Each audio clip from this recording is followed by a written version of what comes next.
10-15 నిమిషాల్లో రెడీ అయిపోయే ఈ స్వీట్ నేమ్ గనుక మీకు తెలిస్తే కింద కమెంట్స్‌లో చెప్పండి. ఇంకా ప్రాసెస్ అయితే స్టార్ట్ చేద్దాం.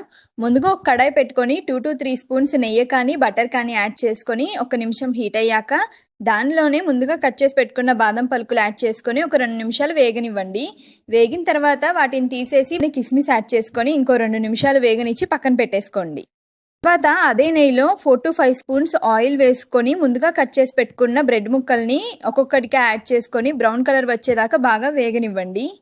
తర్వాత వేరే గిన్నె పెట్టుకొని దాంట్లోనే 2 కప్పులు పంచదార వేసుకోండి. అదే కప్పుతో 2 గ్లాసులు నీళ్లు వేసుకోండి. 5 నిమిషాలు మరిగిన తర్వాత దాంట్లోనే 5-6 యాలకులు వేసుకొని బాగా మరగనివ్వండి. బ్రెడ్ ఎంత క్వాంటిటీతో అయితే తీసుకున్నామో మనం పంచదార కూడా అంతే క్వాంటిటీతో తీసుకోవాలి. తక్కువగా పాకం వచ్చేదాకా మరగనివ్వండి.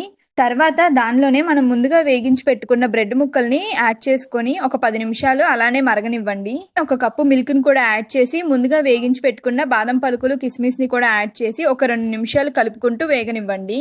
అంతే, మన స్వీట్ రెడీ అయిపోయినట్టే. ఇలాంటి రెసిపీస్ కోసం మన ఛానల్ని సబ్స్క్రైబ్ చేసుకోండి. Thank you for watching.